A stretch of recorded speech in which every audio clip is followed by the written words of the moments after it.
மிதுன ராசிக்காரர்கள். மிதுன ராசி அப்படின்னாவே ஒரு புத்திசாலிங்களோட ராசி. அப்புறம் வாக்குத்திறன் அதிகமாக இருக்கிறவங்களோட ராசி. இவங்களுடைய வாழ்க்கையில் இவங்க கஷ்டப்பட்டது தான் மிகப்பெரிய ஹிஸ்ட்ரியாக சொல்ல முடியுமே தவிர, இவங்க சக்ஸஸ் ஆனதெல்லாம் ஒரு பக்கத்தில் எழுதி வச்சிடலாம். ஆனால் இவங்க கஷ்டத்தை சொல்லணும் அப்படின்னா ஒரு புத்தகமே தேவைப்படும். அந்த அளவுக்கு ஒரு மிகப்பெரிய கஷ்டவாளிகளாகவே சுயம்பாகவே உருவான ராசி மிதுன ராசி.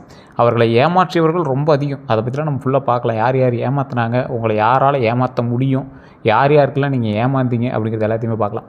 இந்த ராசி ஒரு புத்திசாலித்தனம் அப்புறம் வாக்குத்திறன்லாம் இருக்கக்கூடிய ராசி. நான் முன்னாடி சொல்லிட்டேன். வேகமாக யோசிக்கக்கூடிய திறன் யாருக்கு இருக்குது அப்படின்னா மிதுன ராசிக்காரர்களுக்கு தான் இருக்குது. டக்குன்னு ஒரு முடிவு ஈஸியாக கேப்சர் பண்ணிடுறாங்க. அது சரியாக தப்போ டக்குன்னு ஒரு முடிவு எடுக்கணும் அப்படின்னா இவங்களால் டக்குன்னு எடுக்க முடியும். ஆனால் சில சமயம் திடீர் முடிவு மாற்றத்தை ஏற்படுத்தும். டக்குன்னு ஒரு முடிவு எடுத்தாலும் ஒரு மணி நேரம் கழிச்சு இதை இப்படி டைவெர்ட் பண்ணிக்கலாம், இப்படி சரி பண்ணிக்கலாம் அப்படிங்கிற மாதிரி சில விஷயங்களை டைவெர்ட் பண்ணுறதுல இவங்க ஒரு அதிபுத்திசாலி அப்படின்னு சொல்லலாம். சில சமயம் இது நடந்திருக்கும். சமூகமாக ஒரு இடத்துல இருக்கீங்க, உங்களை சுற்றி நிறைய பேர் இருக்காங்க அப்படின்னா அவங்கக்கிட்ட அப்படியே ஒரு எளிதில் பழகக்கூடிய ஒரு தன்மை சமூகமாக அப்படியே எல்லாத்துக்கிட்டையும் ஒரே ஆள் மாதிரி நம்ம எல்லாம் ஃப்ரெண்ட்ஸ்பா அப்படின்னு பழகக்கூடிய நபர்களில் இந்த மிதுன ராசிக்காரர்கள் ஒருத்தர். ஆனால் உள்ளுக்குள்ளே குழப்பம் இருக்கும். இவன் நல்லவனா கெட்டவனா, இவனை நம்பலாமா வேண்டாமா, இவனுக்கு செய்யலாமா செய்யக்கூடாதா, அந்த மாதிரி நிறைய விஷயங்கள் மனதுக்குள்ளே ஓடிட்டே தான் இருக்கும். இது மனசே அப்படி தான். இவங்களுக்கு மட்டும் ஒரு விஷயத்தை எடுத்துட்டாங்க சொல்லிட்டாங்க அப்படின்னா மனசுக்குள்ளே ஓடிட்டே இருக்கும், அப்படியே நச்சரிச்சிட்டே இருக்கும். அவ்வளோ சீக்கிரம் விட்டுட்டு அடுத்த வேலைக்கு போக மாட்டாங்க. ஏன்னா குழந்த மனசு அவங்களுக்கு, அதனால் வேறு வழியே இல்லை. அது உள்ளுக்குள்ளே போட்டு குழம்பிகிட்டே தான் இருக்கணும் அப்படிங்கிறத ஒரு காரணிகளாகவே நீங்கள் பிறப்பிலேருந்தே அப்படி தான். அதனால் ஒன்றும் பண்ண முடியாது. அதில் புதிய விஷயங்களில் ஆர்வம் கொஞ்சம் அதிகரிக்கக்கூடிய திறன் உங்களுக்கு அதிகம். இதை ட்ரை பண்ணி பார்க்கலாம், அதை ட்ரை பண்ணி பார்க்கலாம், இது பண்ணால் நல்லாயிருக்கும், அதை பண்ணால் நல்லாயிருக்கும் அப்படிங்கிற மாதிரி யோசிக்கக்கூடிய திறன் உங்களுக்கு அதிகம். யாரால் உங்களை ஏமாற்ற முடியும் அப்படின்னா மிதுன ராசிக்காரங்க பொதுவாகவே சுலபமாக ஏமாற மாட்டாங்க. அவ்வளோ சீக்கிரம் ஏமாற மாட்டாங்க. அதிக நம்பிக்கை வச்சுருப்பீங்க பார்த்தீங்கன்னா, நண்பர்களாக இருக்கட்டும் காதலாக இருக்கட்டும், உங்கள் மேலே நீங்கள் ஒருத்தர் மேலே ரொம்ப அதிக நம்பிக்கை வச்சுருப்பீங்க. அவங்க உங்களை ஈஸியாக ஏமாற்றிடுவாங்க. இது நிறைய நடந்திருக்கும். இது உண்மையாக இல்லையான்னு மறக்காம கமெண்ட் செக்ஷனில் பற்றி விடுங்க. அதே மாதிரி உங்களை புகழ்ந்து பேசினாங்க அப்படின்னா நீங்கள் கொஞ்சம் ஆஃப் ஆகிடுவீங்க. இது இந்த ராசிக்கே உண்டான மிகப்பெரிய ட்ராபேக். அதே மாதிரி மனசாட்சியை பயன்படுத்துகிறவங்கிட்ட எமோஷனல் மனிப்புலேஷன், உங்கள் மனசாட்சியை பயன்படுத்தி அப்படியே டைவெர்ட் பண்ணுவாங்க. அவன் பாடுறா அப்படி இருக்காண்டா, இவன் பாடுறா இப்படி இருக்காண்டா, நீ எதாவது ஹெல்ப் பண்ணியிருந்தா ஆயிருக்குண்டா, இந்த மாதிரி அப்படியே உங்கள் ஃபேமிலியிலையோ ஏதோ ஒன்று எமோஷ்னலாக மனிப்புலேட் பண்ணுவாங்க பார்த்தீங்கன்னா, அவங்க மாதிரி ஆட்கள் உங்களை கொஞ்சம் டைவெர்ட் பண்ணுறதுக்கான வாய்ப்புகள் ரொம்ப அதிகம். யாரை அவங்க ஏமாற்றுவாங்க அப்படின்னா நேரடியாக ஏமாறுவது உங்களுக்கு குறையுங்க. நீங்கள் யார் மூலமாக அவ்வளோ சீக்கிரம் நேரடியாக ஏமாற மாட்டீங்க. ஆனால் உணர்ச்சி நிலை மாறுவதால் வாக்குறுதி காப்பாற்றாமல் போகலாம். ஸோ அதனால் நிறைய விஷயங்கள் நீங்கள் ஏமாற்றலாம். தவறான தகவல்களும் பாதி உண்மையும் சொல்ல வாய்ப்பு இருக்குது. நீங்கள் யாரையும் ஏமாற்றணும் இது வரைக்கும் எதுவுமே பண்ணது கிடையாது. தவறான தகவல்கள் வந்தது, அதன் மூலமாக வேறங்கிட்ட அந்த டெசிஷனை சொல்கிறது, தகவலை சொல்கிறது, அதன் மூலமாக நீங்கள் பாதி உண்மையை சொன்னது உண்டு. இனி வரக்கூடிய நாட்களில் இந்த மிதுன ராசிக்கு எப்படி இருக்க போகுது, 12 நாட்கள் எப்படி இருக்க போகுது, அதில் முதல் ஆரம்பம் எப்படி இருக்க போகுது, முதல் 5 நாட்கள் சிறிய மன அழுத்தம் உங்களுக்கு இருக்குங்க. வேலை டிலே ஆகும். அது கொஞ்சம் தான், ஒன்றும் பெரிய இதெல்லாம் கிடையாது. கொஞ்சம் அப்படியே நிதானமாக ஹேண்டில் பண்ணிங்க அப்படின்னா அதுக்குமே ஒரு வழி உண்டு. இந்த டைமில் நீங்கள் கடவுள் வழிபாடு ரொம்ப முக்கியம். எந்த பரிகாரம் பண்ணணும், வீட்டிலேருந்து அதை எப்படி பண்ணலாம் அப்படிங்கிறது நான் வீடியோ ஃபுல்லாக பார்த்தீங்க அப்படின்னா சொல்கிறேன். அதே போல் நிறையா பேர் சார் நீங்கள் சொல்கிறதெல்லாம் ஓகேங்க, எல்லாமே 90% செட் ஆகுது, ஜோதிட ரீதியாக நாங்கள் பார்க்கணும் அப்படிங்கிறீங்க. ஏன்னா மிதுன ராசி இப்போ நான் சொல்கிறேன் அப்படின்னா கிட்டத்தட்ட இந்தியாவில் மட்டுமே 12-13 கோடி பேர் மேலே இருப்பான். எல்லாத்துக்கும் ஒரே மாதிரி நடக்குதுன்னா நடக்கிறதில்ல. காரணம் முன்னாடியே சொன்னது தான். ராசி வேறு, ராசி மட்டும்தான் மிதுனம், உள்ளே இருக்கிறது எல்லாம் வேறு, நட்சத்திரம் வேறு, தசாபுத்தி வேறு, உள்ளே இருக்கக்கூடிய லக்கினம் வேறு, இது மாதிரி நீங்கள் பிறந்த லொக்கேஷன் வேறு. நீங்கள் பிறந்த லொக்கேஷன் கரெக்டாக இருந்தால் தான் நீங்கள் பிறந்த நட்சத்திரமும் உங்களுடைய லக்கினமும் கரெக்டாக உட்கார முடியும். நீங்கள் பிறந்த டேட்டு டைம் எல்லாம் கரெக்டாக இருந்தால் தான் ராசி நட்சத்திரமும் உட்கார முடியும்.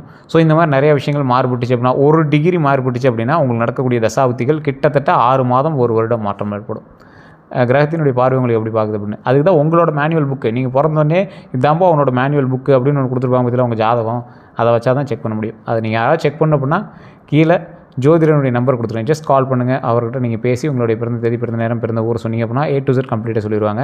இதை நீங்கள் ப்ரமோஷனாக எடுத்துட்டாலும் சரி, அப்பாயின்மெண்ட் பேசிஸில் மட்டும்தான் பார்ப்பார். நீங்கள் வேணும் அப்படின்னா மட்டும் நீங்கள் பார்க்கலாம். ஏன்னா ஒரு விவிஐபி ஜோதிடர். ஸோ அந்தளவுக்கு தான் இருக்கும். நீங்கள் அப்பாயின்மெண்ட் பண்ணால் மட்டும்தான் நீங்கள் பேச முடியும். ஸோ நீங்கள் வெயிட் பண்ணுற மாதிரி தான் இருக்கும். அப்படி ஐடியா இருக்கிறவங்க மட்டும் பண்ணுங்கள், ஒன்றும் ப்ராப்ளம் இல்லை. அதே மாதிரி அடுத்த 7 நாட்கள், முதல் 5 நாட்களில் சிறிய மன அழுத்தம் இருக்கிறதுக்கான வாய்ப்புகள் உண்டு. அதுக்கப்புறம் வேலை டிலே ஆகும். அதுக்கப்புறம் கொஞ்சம் சரியாயிடும். அடுத்த 7 நாள் நல்ல செய்தி உங்களுக்கு வருங்க. வாய்ப்பு அதிகமாகவே இருக்குது. ஒன்றும் பெரிய பிரச்சனைலாம் கிடையாது. அடுத்த 7 நாளில் நல்ல செய்திகள் வரப்போகுது. பண வரவு சிறிது கூட போகுது. பண வரவு எப்படி சார் கூடும்? ஏற்கனவே செஞ்சுட்டு இருக்கிற தொழில் இல்லையா இல்லை எப்படி? ஏற்கனவே செஞ்சுட்டு இருக்கிற தொழிலில் ஓரளவுக்கு ஒரு சின்ன ஹைக் கிடைச்சா கூட ஒரு பெரிய விஷயம் தானே. ஸோ சின்ன ஹைக்காவது உங்களுக்கு வந்து உண்டாகுங்க. அதனால் நீங்கள் வந்து கவலைப்பட தேவையில்ல. பழைய நண்பரோட தொடர்பு வருங்க. பழைய நண்பர்கள் யார்? அவங்க மூலமாக ஒரு தொடர்பு வந்து உங்களுக்கு கிடைக்க ஆரம்பிக்கும். கவனமாக இருக்கணும். எதில்? வாக்குவாதத்தை தவிர்த்துக்கணும். அதுதான் மெயினுங்க. வாக்குவாதத்தை தவிர்த்துட்டிங்க அப்படின்னா ரொம்ப நல்லது. பழைய நண்பர்கள் தொடர்பு வரும், கவனமாக இருங்க, வாக்குவாதத்தை தவிர்த்துக்கோங்க. அதுதான் உங்களுக்கு வந்து மெயினாக சொல்லக்கூடிய ஒரு விஷயம் அப்படின்னு சொல்லலாம். மே மாதம் அப்படின்னு பார்த்திங்கன்னா வேலை தொழிலில் முன்னேற்றம் மெதுவாக இருக்கும், ஆனால் நிலையான வளர்ச்சியாக இருக்கும்.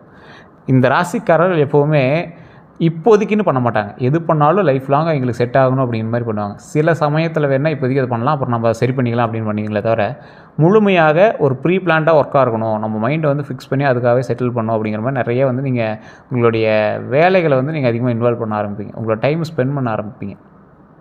இந்த ராசிக்காரர்களுக்கு பணம் அப்படின்னு பார்க்கும்போது செலவு அதிகம், சேமிப்பு கவனிக்க வேணும். செலவுகள் உங்களுக்கு அதிகம், சேமிப்பை நீங்கள் கவனிக்கணும் அப்படிங்கிறத மைண்டில் ஞாபகம் வச்சுக்கோங்க. உடல் ஆரோக்கியம் ரொம்ப முக்கியம். நரம்பு சோர்வு, தூக்கம் குறைவு, இதெல்லாம் வந்து ரொம்ப உங்களுக்கு வந்து ஏற்கனவே வந்து உங்களுக்கு சிக்கல்களில் இருந்த விஷயங்கள் இதெல்லாம். ஸோ அதெல்லாம் வந்து ரொம்ப டீப்பாக செக் பண்ணி அதெல்லாம் வந்து கரெக்டாக பார்த்துக்கிட்டு உடம்பு ஆரோக்கியமாக வச்சுட்டிங்க அப்படின்னா இன்னும் நீங்கள் வந்து செயல்படலாம். குதிரை வேகத்தில் செயல்படலாம், இன்னும் 10 குதிரை வேகத்தில் நீங்கள் வந்து செயல்படலாம். ஸோ உடல் ஆரோக்கியத்தில் மட்டும் நீங்கள் ரொம்ப எச்சரிக்கையாகணுங்கிறது மைண்ட் நல்லா ஞாபகம் வச்சுக்கோங்க. நரம்பு சோர்வு, நரம்பு சம்மந்தப்பட்ட விஷயங்கள் எதுவாக இருந்தாலும் உடனே டாக்டரை பார்த்துருங்க. உங்களுக்கு தலை வலிச்சாலும் சரி, இல்லை கை கால் வலிச்சாலும் சரி, இல்லை ஒரு நரம்பு வலி மாதிரி தெரியுது சார் அப்படின்னா உடனே டாக்டரை பார்த்துருங்க. உடம்புல எந்த விஷயமா இருந்தாலும் உடனே டாக்டரை பார்த்துக்கணும். நீங்களே ஒரு வைத்தியர் மாதிரி யூடியூப் பார்த்துட்டு கூகுளை பார்த்துட்டு சரி பண்ணுற விஷயங்கள் உங்களுக்கு அதிகமாகவே உண்டு. அதனால் நீங்கள் அதை மாதிரி பண்ண வேண்டாம். டாக்டரை பார்த்து செக் பண்ணிங்க அப்படின்னா உடம்பு ஆரோக்கியமாக வச்சுக்கலாம். காதல், குடும்பம் அந்த மாதிரி விஷயத்தில் வந்து பார்த்திங்கன்னா சிறிய மிஸ் அண்டர்ஸ்டாண்டிங் இருக்கிறதான வாய்ப்புகள் கொஞ்சம் அதிகம். பேசி தீர்த்துக்கலாம். ஸோ எதுவாக இருந்தாலும் பேசி கொஞ்சம் நிதானமாக பொறுமையாக அதை வந்து சால்வ் பண்ணிக்கிறது ரொம்பவே நல்லதுங்க. தமிழ் புத்தாண்டில் சித்திரை மாத பலன் அப்படின்னு பார்க்கும்போது நிறைய பேர் தமிழ் புத்தாண்டில் சித்திரை மாதம் பிறந்ததுலேருந்து சார் நிறைய வீடியோக்களை சொல்லியிருக்காங்க, நல்லா இருக்குன்னு சொல்லியிருக்காங்க, சூப்பராக இருக்குன்னு சொல்லியிருக்காங்க அப்படிலாம் நீங்கள் வந்து சொல்லுவீங்க. சார் நல்லா இருக்குங்க, மிதுன ராசிக்கு நல்லாவே இருக்குது. இருந்தாலும் மிதுன ராசியில் இருக்கிற எல்லாருக்கும் நல்லா இருக்குமான்னு கேட்டால் டவுட்டு தான். காரணம் என்னங்கிறது நீங்கள் ஃபஸ்ட்டு தெரிஞ்சுக்கணுங்க. நான் முன்னாடியே சொன்னது தான், உங்களோட ஜாதகம் வேறுங்க. எல்லா மிதுன ராசிக்காரனும் ஒரே மாதிரி நடந்தால் மிதுன ராசியில் ஒருத்தனை திடீர்னு லாட்ரி டிக்கெட் அடிச்சிருக்கோம், உங்களுக்கே அடிக்கலன்னு நீங்கள் யாராவது கேட்கலாமா வேண்டாமா? ஆமாம் தானே? ஸோ அப்படின்னா நீங்கள் என்ன பண்ணணும்? உங்களுடைய ஜாதகம்னு ஒன்று இருக்குது, உங்களுடைய தசாபுத்தி எதை பார்க்குது. சரி சார் உங்கள் ஜாதகம் சூப்பராக இருக்குது, எல்லாம் பர்ஃபெக்டாக இருக்குது, ஆனாலும் ஒன்றும் நல்லது நடக்கலையே. உங்கள் கூட இருக்கிறவங்க ஜாதகம், உங்களுடைய தாய் தந்தையரோ, கூட பிறந்தவங்களோ, இல்லை உங்களுடைய குழந்தைகளோ, அவங்க கூட இருக்கக்கூடிய ஜாதகம் அது செயல்படணுமில்ல, அது உங்களுக்கு ஈக்குவலாக வரணுமில்ல, அது கூட உங்களை டைவெர்ட் பண்ணலாம். ஒரு மனிதன் பிறக்கும்போது அவனோட ஒரு ஜாதகம் மட்டும் அவங்களோட வேலை செய்யுது அப்படின்னா அவன் மட்டும் தனியாக ஹேண்டில் ஆகி வந்துருப்பான். அவன் கூட இருக்கக்கூடிய மற்றவர்களுடைய ஜாதகமும் மேட்ச் ஆனால் மட்டும்தான் இவங்க வந்து மேலே வர முடியும். அப்படிங்கிறது ஒரு குடும்ப ரீதியான ஜாதக உண்மை அப்படிங்கிறத மைண்டில் ஞாபகம் வச்சுக்கணும். ஜாதக ரீதியாகவே நீங்கள் உருவாக்கிய உங்களது உயிரணுவிலிருந்து வந்த, நீங்கள் யார் உயிரணுவிலிருந்து வந்தீங்களோ அவங்களுடைய ஜாதகம் உங்களுக்கு செயல்படும். அதுதான் மெயின். ஸோ அதுதான் வந்து ரத்த பந்தம் வந்து சொந்த பந்தம், அதுதான் வந்து ஜாதகத்துலேயும் சொல்லப்படுது. ஸோ அதனால் நீங்கள் சொந்தங்கள் வேண்டாம் அப்படின்னு சொன்னாலும் கூட இருக்கிறீங்க ஒவ்வொருத்தரும் நிறைய பேருக்கு உங்களுக்கு தெரியுமா என்னன்னு தெரில, இது நிறைய பேர் விளையாட்டாக கூட எடுத்துவீங்க, இப்படிலாம் இருக்குமா அப்படின்னு எடுத்துவீங்க. ஒரு பிரபலமான சில கம்பெனிகளில் முக்கியமான போஸ்டிங்கில் இருக்கிறவங்கள ஜாதகம் பார்த்து தான் உட்கார வைப்பாங்க, தெரியுமா? இது நிறைய பேர் ஏற்றுக்க கூட மாட்டீங்க. இப்படிலாம் இருப்பாங்களா இந்த காலத்தில் அப்படின்னு. கண்டிப்பாக உண்டுங்க. பிரபலமான ஒரு கம்பெனியில் ஒரு முக்கியமான போஸ்ட்டில் இருக்கிறவர் கிட்டத்தட்ட இயர்லி க்ரோஸில் சேலரி வாங்கக்கூடிய ஒரு இயர்லி ஆனுவல் இன்கம் ஒரு ஜாதகம் பார்த்து தான் உட்கார வச்சுருக்காங்க. அந்த போஸ்டிங்கில் அவர் இருந்தால் லாபகரமான சில விஷயங்கள் நடக்குமா அப்படின்னு. 10ல் ஒரு தொழில் பண்ணுறவங்க அதில் உட்காரக்கூடிய ஒரு ஆளை லாபகரமான ஆளாக தான் உட்கார வைக்கணும் அப்படிங்கிறதுக்காக அப்படி உட்கார வச்சுருக்காங்க. இதெல்லாம் நீங்கள் நம்ப மாட்டீங்க. மோஸ்ட்லி ஒவ்வொருத்தர் பிரபலமான சில விஐபி ஜோதிடர்கள்கிட்ட ஜோதிடம் பார்க்கக்கூடியவங்க எல்லாமே இப்படி தான் இருக்காங்க. அடுத்து என்ன பண்ணணும், அடுத்த மாதம் என்ன பண்ணணும், அடுத்த வாரம் என்ன பண்ணுங்கிறதோட அப்டேட்டாக கேட்டுட்டு தான் பண்ணிகிட்டு இருக்காங்க. நிறைய பேருக்கு தெரியறதில்ல, அதை பெருசாக கண்டுக்க மாட்டீங்க. சரி சார், இந்த சித்திரை மாதத்தில் நிறைய பேர் நல்லது நடக்கும்னு சொன்னாங்க. அதான் மிதுன ராசிக்காரர்களுக்கு ஓரளவு தான் நல்லது நடந்திருக்கு. உங்களுக்கான காரணம் என்ன, இனி எப்படி இருக்க போகுது அப்படிங்கிறது நான் சொல்கிறேன், நோட் பண்ணிக்கோங்க. சித்திரை மாதத்தில் பாதி நாள் கடந்தாச்சு, அடுத்தது வைகாசியே பிறக்க போகுது. அந்த சித்திரையிலேருந்து வைகாசி தொடர வரைக்கும் ஒரு 12 நாட்கள் இருக்குது பார்த்தீங்களா, அதுதான் இப்போ எப்படி இருக்குன்னு நான் சொல்ல போகிறேன். பாதி சித்திரை கடந்தாச்சு. புதிய தொடக்கம் நல்லது. இப்போ நீங்கள் ஏதாவது ஒரு விஷயத்தை தொடங்குறீங்க, ரொம்ப நல்லதாக அமையும். ஒன்றும் கவலைப்படாமல் பொறுமையாக நிதானமாக பண்ணலாம். ஆனால் அதீத முதலீடுகள் கொஞ்சம் கட்டுப்படுத்தணும். வேலை மாற்றம், புதிய திட்டம் ஆரம்பிக்கலாம். புதிய திட்டம்னா என்ன? புதுசாக ஏதாவது ஒரு திட்டம் போட்டு அந்த திட்டத்தின் மூலமாக பல விஷயங்களை உருவாக்கி அந்த விஷயத்தின் மூலமாக ஒரு விஷயத்தை எக்ஸிக்யூட் பண்ணலாம். அது ரொம்ப நல்ல ஒரு முன்னேற்றம் தரும். குரு பார்வை இருந்தால் அதிர்ஷ்டம் கூடும். குரு பார்வை அப்படிங்கிறது எதை பேஸ் பண்ணி வருது? குருவினுடைய பார்வை இருந்தால் அதிர்ஷ்டம் கூடக்கூடிய ஒரு நேரமாக அமையுது. குரு பார்வை அப்படிங்கிறது நிறைய பேருக்கு குரு இருந்தாவே ரொம்ப நல்லது அப்படின்னு சொல்லுவாங்க. குரு எந்த இடத்துல பார்க்குறாரு அப்படிங்கிறது தான் உங்களுக்கு நல்லது, அதிர்ஷ்டம் எல்லாமே இருக்குது. ஸோ குரு பார்வை இருந்தால் அதிர்ஷ்டம் கூடும் அப்படிங்கிறது உண்மை. இந்த டைம் நடக்குது. குடும்பத்தில் சந்தோஷம் மெதுவாக உயரும். குடும்பத்தில் இருக்கக்கூடிய சந்தோஷம் மெதுவாக அப்படியே ஸ்டெப்பாக உயரக்கூடிய ஒரு தருணமாக இந்த காலகட்டத்தில் அமையுதுங்க. அதே போல் தொழில் வருமானம் எப்படி இருக்குது அப்படின்னு பார்த்தீங்கன்னா, மிதுனத்திற்கு ஏற்ற துறைகள் மீடியா, மார்க்கெட்டிங்கு, விற்பனை, ஐடி, கம்யூனிகேஷனு, ட்ராவல், டீச்சிங் இந்த மாதிரி விஷயங்கள்லாம் உங்களுக்கு நல்லா உதவும். இதில் மீடியா, மார்க்கெட்டிங், விற்பனையெல்லாம் ஓரளவுக்கு இந்த டைம் உங்களை வந்து தூக்கிடும். ஐடி, கம்யூனிகேஷனில் ரெகுலர் எப்பயும் போல உங்களுக்கு போய்ட்டுருக்கும். ட்ராவல், டீச்சிங் எல்லாமே ஓரளவுக்கு கரெக்டாக அப்படியே மீடியமாக போய்ட்டுருக்கும். ஸோ இந்த வருமானம் அப்படிங்கிறது ஒரு மாதம் உயரும், அடுத்த மாதம் குறையும், ஃப்ளக்சுவேஷனாக இருக்கும். இது எப்போ சொல்கிறது, இந்த தமிழ் புத்தாண்டுலேருந்தே அப்படியே ஏற்ற இறக்கமாக தான் இருக்கும். பெரிய உங்களுக்கு இதெல்லாம் இருக்காது. சைடு இன்கம் கொஞ்சம் நல்லாயிருக்கும். ரொம்ப நீங்கள் எதிர்பார்க்குற அளவுக்கு இல்லைனாலும் உங்களை சாட்டிஸ்ஃபை பண்ணுற அளவுக்கு இருக்கும். இதுதான் ரியலிஸ்டிக். எடுத்த உடனே உங்களுக்கு லாட்ரி டிக்கெட் அடிக்கும், நீங்கள் ஜெயிப்பீர்கள், கடவுள் உங்களை ஆசீர்வதிப்பாருன்னா நம்மளால சொல்ல முடியாது. என்ன ப்ராக்டிக்கலோ அதை நம்ம சொல்கிறோம், அவ்வளோதான். ஸோ இதுவுமே உங்களுடைய ஜாதகத்தை பார்த்தா இன்னும் அக்யூரேட்டாக சொல்ல முடியும். அது வந்து பிரபல ஜோதிட நம்பர் கொடுத்து நீங்கள் வேணுன்னா பயன்படுத்திக்கோங்க. இது நீங்கள் ப்ரொமோஷன் ஆக்டிவிட்டி தான். குடும்ப வாழ்க்கை அப்படின்னு பார்க்கும்போது பேசுவதால் பிரச்சனை தீரும். உட்காந்து பேசணும். நீங்கள் உட்காந்து பேசணும். சின்ன சின்ன சண்டை சச்சரவுகள் லைட்டாக அப்படி வந்து போகும். அந்த இடத்துல நீங்கள் பேசணும், கோபப்படாமல் பேசணும். உங்களுடைய ஸ்பௌஸுடன் இருக்கக்கூடிய பேஷன்ஸ் முக்கியம். உங்கள் கூட இருக்கக்கூடிய யாராக இருந்தாலும் சரி. அதே போல் சகோதரர் மூலமாக உதவி கிடைக்கக்கூடிய ஒரு தருணம். வாயை கொடுத்து கெடுத்துக்காதீங்க. கூட பிறந்தவங்களால கொஞ்சம் நல்ல ஆதாயங்கள் இருக்குது, சொத்து பிரச்சனையோ அதெல்லாம் தீர்க்கக்கூடிய விஷயங்களாக இருந்தது அப்படின்னா உட்காந்து பேசினா நன்மை உண்டு அப்படிங்கிறத மைண்டில் ஞாபகம் வச்சுட்டு அடுத்த ஸ்டெப் பண்ணுங்கள். உடல் ஆரோக்கியம் மிதுன ராசிக்காரர்களுக்கு முக்கியமாக சொல்லக்கூடிய விஷயமே இதுதாங்க, உடல் ஆரோக்கியம். உடல் ஆரோக்கியத்தில் கவனமாக இருக்க வேண்டிய சில முக்கியமான ராசியில் மிதுன ராசியும் ஒன்று. கவனிக்க வேண்டியது நரம்பு பலவீனம் மட்டும் கொஞ்சம் செக் பண்ணிக்கோங்க. சளி, காற்று பிரச்சனை, மன அழுத்தம் இதெல்லாம் கொஞ்சம் கரெக்டாக செக் பண்ணிவிட்டு உடம்பு ஆரோக்கியமாக நிதானமாக ஒரு ரியலிஸ்டிக்காக வச்சுட்டிங்க அப்படின்னா ரொம்ப நல்லதுங்க. யோகா, நடைப்பயிற்சி நல்லது. யோகா, நடைப்பயிற்சிலாம் நல்ல ஒரு நிதானமாக அமைதியாக நீங்கள் பண்ணிக்கணும்னா ரொம்ப நல்லது. நீங்கள் வந்து உங்களை உடம்பையும் நீங்கள் கரெக்டாக அப்படியே மெயின்டைன் பண்ண ஆரம்பிக்கணும், மனதையும் கரெக்டாக மெயின்டைன் பண்ண ஆரம்பிக்கணும். அப்புறம் தொழில், குடும்பத்தை கரெக்டாக மெயின்டைன் பண்ண ஆரம்பிக்கணும். இந்த டைமில் வந்து எதையுமே வந்து அவசரப்படாமல் டென்ஷன் ஆகாமல் பண்ணிங்கன்னா ரொம்ப நல்லதுங்க. பண வரவு அப்படின்னு பார்க்கும்போது சடன் மணி வரும். சடனாக டக்குன்னு மணி டக்குன்னு அமௌண்ட் வரக்கூடிய ஒரு தருணம். போனஸு, அன்எக்ஸ்பெக்டட் மணி. ஆனால் செலவு கட்டுப்படுத்தலை அப்படின்னா சேமிப்பு வந்து இல்லை அப்படின்னு தான் அர்த்தம். செலவை கட்டுப்படுத்தியே ஆகணும். செலவை கட்டுப்படுத்திங்கன்னா தான் அடுத்து ஏதாவது ஸ்டெப்பே எடுக்க முடியும். சடன் மணி வரும், அன்எக்ஸ்பெக்டடாக மணி வரும். அதுக்கு தகுந்த மாதிரி செலவுகளை கட்டுப்படுத்தியே ஆகணும். காசு வந்துருச்சு, இன்றைக்கி ஒரு கார் வாங்கிட்டு வந்துடலாம். உங்களுக்கு தேவையா அப்படிங்கிறத பார்த்துட்டு அதுக்கப்புறம் அதை ஸ்பெண்ட் பண்ணணும்.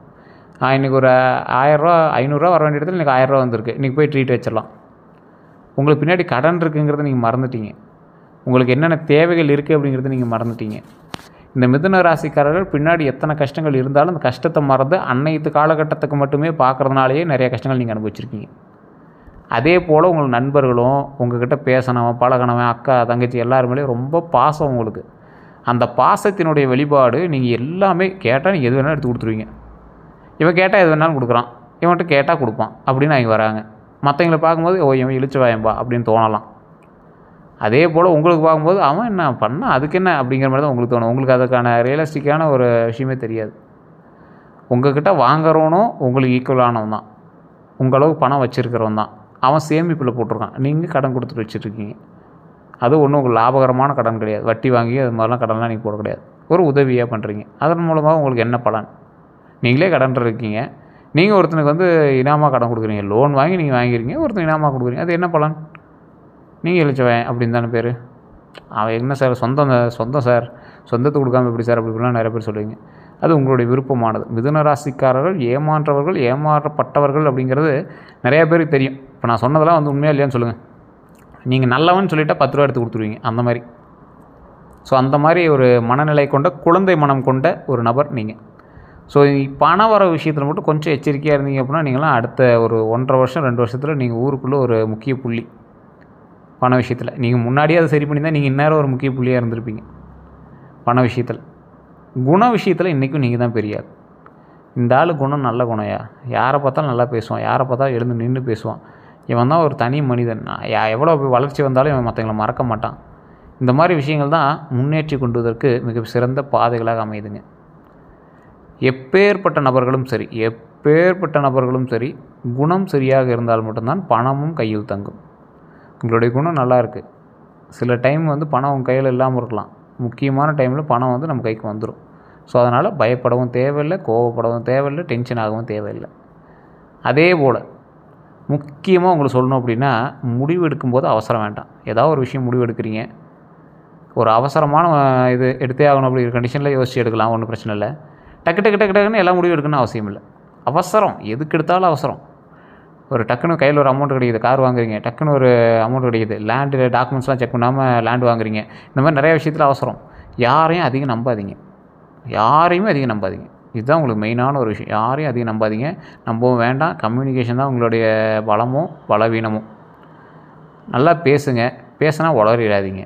உங்களுடைய இன்கம்மை வெளியே சொல்லாதீங்க, உங்களுடைய வரவுகளை வெளியே சொல்லாதீங்க. பெருமை நீங்கள் கொஞ்சம் தற்பெருமைவாதி தான், ஒன்றும் தப்பாலாம் இல்லை, தற்பெருமைவாதி தான். உங்களுடைய தற்பெருமைகளை வெளியே சொல்வதன் மூலமாக உங்களுக்கு ஒரு எனர்ஜி கிடைக்குது, ஒரு பூஸ்ட் கிடைக்குது அப்படின்னா அதை வெளியே சொல்ல வேண்டாம். அதனால் கந்திஷ்டிப்படுது அப்படிங்கிறது மைண்டில் ஞாபகம் வச்சுக்கோங்க. அதே போல் கம்யூனிகேஷன் தான் உங்களுக்கு நல்ல ஒரு பலமும் பலவீனமும் சொன்னேன். எந்த அளவுக்கு பலம் அப்படின்னா, பணம் சம்பாதிப்பதற்கு உங்களுக்கான கம்யூனிகேஷன் பலம், குடும்பத்தில் உறவுகளை சேர்ப்பதற்கு கம்யூனிகேஷன் பலம். அதே குடும்பத்தில் அமைதியாக பேசினால் அந்த கம்யூனிகேஷன் பலமாக அமையும். கொஞ்சம் சவுண்ட் விட்டு அது இதுன்னு டென்ஷன் ஆகி பேசுனீங்க அப்படின்னா அது பலவீனமாக தான் இருக்கும். தேவையில்லாத சண்டை சச்சரவுகளுக்கு ஆளாகாதீங்க. ஸோ கம்யூனிகேஷன் தான் உங்களுடைய பலமும் பலவீனமும். அதே போல் உங்களுடைய பிறந்த தேதி, நேரம், இடம் வைத்து உங்களுடைய தனிப்பட்ட ஜாதகத்தை கணித்து சொல்ல முடியும். கீழே இருக்கக்கூடிய நம்பருக்கு நீங்கள் காண்டாக்ட் பண்ணிங்க அப்படின்னா A to Z கம்ப்ளீட்டாக சொல்லிடுவாங்க. நீங்கள் நிறைய பேர் இதை நம்பாமல் இருக்கலாம். இன்றைக்கும் பிரபலமான பல நடிகர், நடிகைகள், அரசியல் பிரமுகர்கள் இவர்கிட்ட ஜோதிடம் பார்த்துட்டு தான் இருக்காங்க. உங்களுக்கு ஐடியா இருந்தால் மட்டும் கால் பண்ணுங்கள், இல்லைனா வேண்டாம். இது ஒன்றும் கம்பல்ஷன் கிடையாது. நிறைய பேர் கமெண்டில் வந்து சார் இதுக்கு சொல்லுங்கிறீங்க. இந்த ராசிக்காரர்கள் முக்கியமாக வணங்க வேண்டிய தெய்வத்தை இப்போ நான் சொல்கிறேன். இது நீங்கள் ஜோதிடம் பார்த்தாலும் சரி, பார்க்காவிட்டாலும் சரி, இந்த இறைவனை வணங்கினால் உங்களுக்கு மிகப்பெரிய நன்மை உண்டு. அம்மன் தெய்வம் காஞ்சிபுரத்தில் இருக்கக்கூடிய காஞ்சி காமாட்சின்னு சொல்லக்கூடிய காமாட்சி அம்மனை வழிபட்டால் மிகப்பெரிய நன்மை உண்டு. ஓம் காமாட்சி அம்மனை போற்றி, ஓம் காமாட்சி அம்மனை போற்றி, ஓம் காமாட்சி அம்மனை போற்றி. ஓம் அப்படிங்கிறது பிரபஞ்ச உண்மை. அந்த ஓம் அப்படிங்கிறது தான் உலகளாவிய மந்திரமே. அதை தாண்டி ஒரு மந்திரமே கிடையாது. மற்றது எல்லாமே சாமியை வர்ணிக்கக்கூடிய, சுவாமியை வாழ்த்தக்கூடிய பாடல்களும் அதனுடைய வார்த்தைகளும் மட்டும்தான். ஓம் காமாட்சி அம்மனை போற்றி, ஓம் காமாட்சி அம்மனை போற்றி, ஓம் காமாட்சி அம்மனை போற்றி, ஓம் காமாட்சி அம்மனை போற்றி, ஓம் காமாட்சி அம்மனை போற்றி, ஓம் காமாட்சி அம்மனை போற்றி, ஓம் காமாட்சி அம்மனை போற்றி, ஓம் காமாட்சி அம்மனை போற்றி, ஓம் காமாட்சி அம்மனை போற்றி, ஓம் காமாட்சி அம்மனை போற்றி, ஓம் காமாட்சி அம்மனை போற்றி, ஓம் காமாட்சி அம்மனை போற்றி, ஓம் 11 தடவை டெய்லி இதை மட்டும் நீங்கள் சொல்லி பாருங்கள், எவ்வளோ நன்மை நடக்குதுன்னு பாருங்கள். சார் நான் செப்பல் போட்டுட்ருக்கேன், ஷூ போட்டு கம்பெனிக்கு போயிட்டுருக்கேன், இந்த இடத்துல சொல்லணும்னு தோணுது, மாமிசம் சாப்பிட்டேன் சொல்லணும்னு தோணுது. ஒன்றும் கிடையாது, மனசு தான் காரணம். சாமி ரூமில் காலையில் குளிச்சுட்டு ரெடியாக இருக்கேன், சாமி கும்பிடலான்னு காலையில் சூரிய நமஸ்காரம் பண்ணிவிட்டு சூரியனை வழிபட்டுட்டு, காலையில் சூரியனை வழிபடுங்க. இது சொல்லாம விட்டோம் பாருங்கள், சூரியனை வழிபடுங்க. சூரிய பகவானை காலையில் வழிபட்டுட்டு உள்ளே வந்து உட்காந்து அமைதியாக சாமியை கும்பிடுங்க. ஒரு காஞ்சிபுரம் காமாட்சி அம்மனை வழிபட்டு உங்களுடைய குலதெய்வத்தையும் எப்பயும் போல் வழிபட்டுட்டு, உங்களோட குலதெய்வத்தை ஃபஸ்ட்டு வழிபட்டுக்கோங்க. அது நான் எல்லாத்துலேயும் சொல்கிறது தான். குலதெய்வத்தை ஃபஸ்ட்டு வழிபட்டுட்டு காஞ்சிபுரம் காமாட்சி அம்மனை வழிபட்டு நீங்கள் வந்து பண்ணிங்க அப்படின்னா அடுத்த விஷயங்கள் எல்லாமே சக்ஸஸ் தான். ஸோ கவலைப்படாதீங்க. ஒரு 10 பேருக்காக அன்னதானம் போடுங்க. அதன் மூலமாக இன்னும் பல நன்மைகள் உண்டு. வேறு ஏதாவது கருத்துகள் இருந்தால் நீங்கள் கமெண்ட் செக்ஷனில் பற்றி விடுங்க. கீழே இருக்க நம்பருக்கு கால் பண்ணி எடுத்துக்கலாம். எல்லோருக்கும் நன்றி நண்பர்களே.